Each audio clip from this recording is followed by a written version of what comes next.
Hi, I'm back. Remember earlier I said that there were 2 stories associated here in this house in Bangkok. I'm going to talk to you now more about the second story, and this one involves staircase. Yeah, everyone has heard creepy stories about staircases. Yes, we have one too.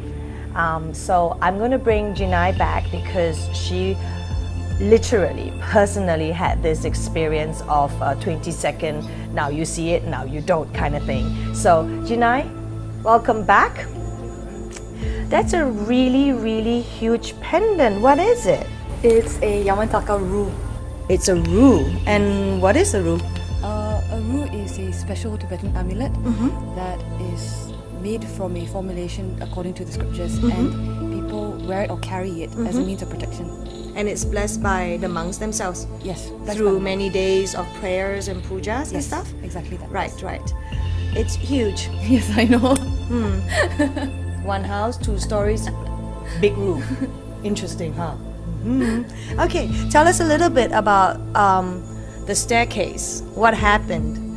Okay, so the staircase incident began at about 3 in the afternoon. It was broad daylight. Broad daylight. Yes. And I was upstairs sweeping up the first floor of the house, and I left the dustpan at the bottom of the stairs. So I walked down the stairs to go and retrieve the dustpan, and as you walk down the staircase of the house, the left side of the wall is an entirely glass window, so you can Like big huge windows. Yes, Not big, like small windows you can kind of miss, like, oh, maybe you didn't see it right. The big huge big windows. Okay. Yes. And it overlooks a plot of land that's been abandoned for decades now, and it's completely overgrown. It's dense bushes and weeds everywhere. And as I was walking down the stairs, I happened to take a glance to my left into the land, and I saw... Curiosity killed the cat, huh? Yeah, I don't look down there anymore because of what I saw. But when I looked over that day, I saw 2 women squatting in the weeds, amongst the weeds, and they had their backs turned to me. So you knew they were women because like They had hair? Yes, they had hair, and it was tied up in a bun, and they didn't look like men actually. Okay. Yeah. So like the old ladies kind of squatting around, doing some house chores kind of thing you saw? It looked like they were moving the leaves around them, Okay. or like the bushes, or picking grass or something. Right. And I didn't really think much of it, but it kind of struck me as odd because that land is actually sealed off by fencing, so there's no way to enter the land or exit the land. So I did for a second wonder why they were in there or how they got in there. But So for as long as you were around, you were in the house before you had this sighting, it's been abandoned land. Yes, and I've never seen anyone in there before. No one in, no one out. No, never. Okay. And we spoke to our neighbours, and they've also told us that no one goes in the land or comes out of it. So I did sort of wonder why they were there, but at that moment in time, the dustpan was kind of more important. So I ran downstairs to go and get it, and when I came back up, which was about 5 seconds later, I looked out the window, and the 2 women were gone. And between the time when I first seen them to the time when I gone back up the stairs, it was about 10-15 seconds, and they just disappeared.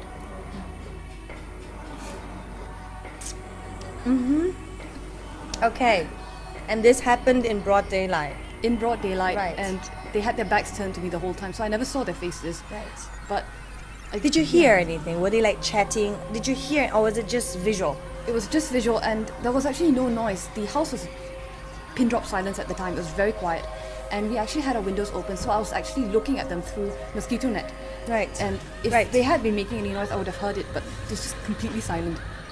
Okay, so if you're as curious as I am, we gotta have a look and go up that stairs and check out this overgrown, abandoned piece of land, but apparently for 15 seconds it wasn't. Okay, Jinai, can you lead the way?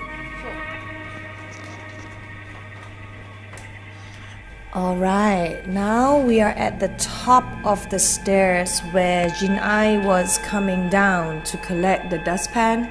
So it was right at this point that you kind of like innocently glanced over. Yes, it wasn't any special that day. I just was doing what I normally do, just look out the window when I go down the stairs. Right. So approximately in what direction was it, like more towards here? Because I noticed too that there is this like some trees over on that side where there's more flat land, not so filled and overgrown with the trees on this side. Yes, it took place just over there. Yes, under the trees that you just spoke of. Okay. And you've not seen them since? No, never seen them since. Or have you not looked out this window since? No, on the one or two occasions that I have dared to look out, they've not been there. Okay. So, does this now make you a little bit, I mean, honestly, like scared? It's quite a big house. It's quite a big house, and yes, I do get scared sometimes because you don't really know where they're going to pop up. Right. You know, I used to think maybe they wouldn't come in the daytime, but after that incident, I wasn't so sure anymore. So now I'm a bit more maybe respectful of my surroundings. Correct. Yes, because you know, like you mentioned earlier, they have minds, and just as much as we want to be happy, they want to be happy as well. So I try not to offend them so that they don't come looking for me. Oh, they're obviously coming, but they don't cause any harm or create any hostile situations. Yes. So tell me, when you have those moments of fear, because sometimes there's only one or two of you at home in this house, what keeps your mind calm? What teachings of His Eminence Tsem Rinpoche has kept you calm, and in the sense of understanding, like understanding they exist, understanding they have a mind stream? What teaching of Rinpoche has caught you to actually keep your mind calm? For me, it would be Rinpoche's teaching about compassion for all sentient beings. How Rinpoche has emphasized that the old lady in the tree is very lonely and curious and, like you said, disoriented. I feel very sorry for her because she must just be confused all the time. And to have more people come and cause more grief for her, it's not a very nice thing. So when I feel a bit scared of the fact that she might be around, I just think about what Rinpoche said, and it's not very fair on her. You know, she has been here for much longer than we have, so we don't really have the right to come and upset her life like that.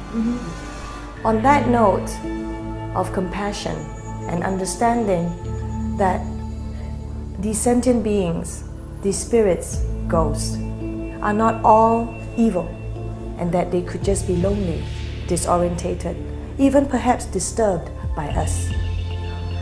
Well, based on what Jinai said and what Rinpoche taught her, imagine the two ladies too are probably lonely and needed a place to go.